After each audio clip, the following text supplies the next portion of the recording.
Good morning, loves. It is Monday, the 18th.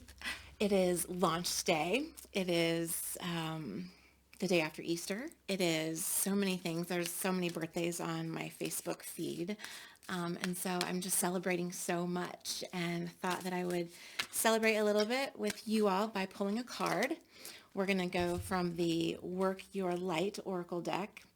And the reason I chose that one, it spoke to me. Yes, the cards speak to me. But also the the phrase "work your light," right? Like stepping into your truth, shining brightly, like whatever that light is that comes into you, that every one of us has. Some of us dim the light, we turn it down for lots of different reasons.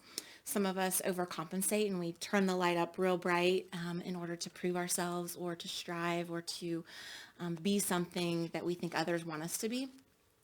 And when we're just working our light, when we're just in our true essence, our truth, our authenticity, it can't help but shine in the most beautiful way possible. So I'm going to shuffle and pull from the top.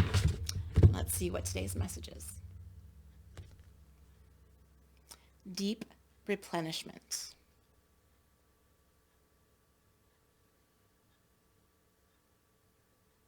Okay. It's a beautiful card.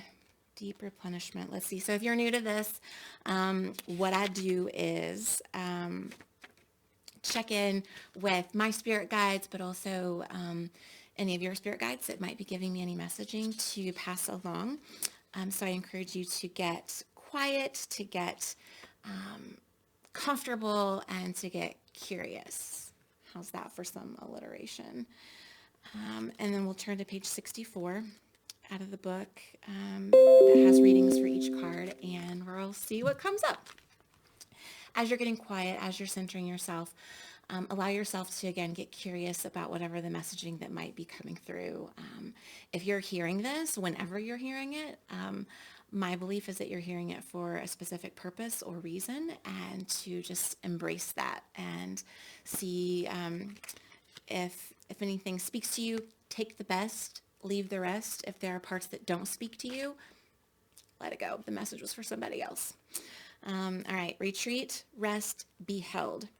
The most selfless thing you can do is fill up your own inner well. I'm going to repeat that for those in the back. The most selfless thing you can do is to fill up your own inner well. When we are running around half filled, we subconsciously look to things and people around us to give us the nourishment and nurturing that we so deeply crave. Nothing can grow in barren lands. You are no good to anyone if you're running on empty. The feminine is bountiful, fertile, and rich.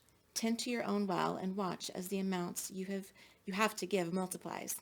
If your inner well isn't full, you will find yourself craving things from the outside world to fill it. This is your body's instinctive way of reaching for the grounding and nurturing that we are not allowing ourselves. What nourishes you? What refuels your body? What is nectar for your soul? What brings you back to life? What is your secret medicine? What makes you feel abundant and fertile, overspilling with life?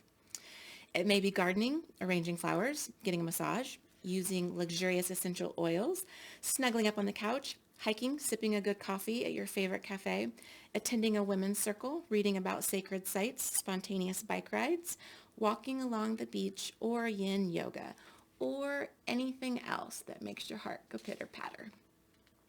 What nourishes you is your medicine. What you give when you give yourself the medicine that you need to be nourished, you nourish all those around you, for there is more than enough to go around. In order to work your light action today, do something that deeply replenishes you.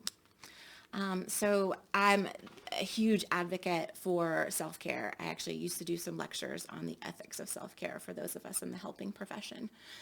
It's not a luxury or something that is optional. It is 100% required if you are in the helping profession that you take care of yourself. And there's an ethical dilemma that happens when we get like all victim-y and martyry and say like, oh, but I can't possibly, and oh, but people need me. And really it's the inverse. It's a paradox. The inverse is true. It is that when we fill ourselves up, that we are able to then give more. no one gets a gold star at the end of the day for running on E and really just running on fumes and giving not our best. So today the message is of deep replenishment. It is of filling your soul. It is finding what makes your heart go pitter patter and then doing it. And the excuses that we give ourselves, although some of them might be like totally legit valid, they're excuses, because I guarantee you, if your literal car is running on E, you will stop and get gas. You will. We don't have that same respect for our bodies. And so if it's I don't have time, well, make time. If it's I don't have resources, great. There's tons to do that's for free. If it's any other excuse, allow yourself to get curious about why you are withholding something really healthy and beautiful for yourself, and check in as to why you're allowing that to be okay. And then give yourself the grace and the space to challenge that, the curiosity to see if you can do something different, and then the permission to go forth and do what fills your heart up.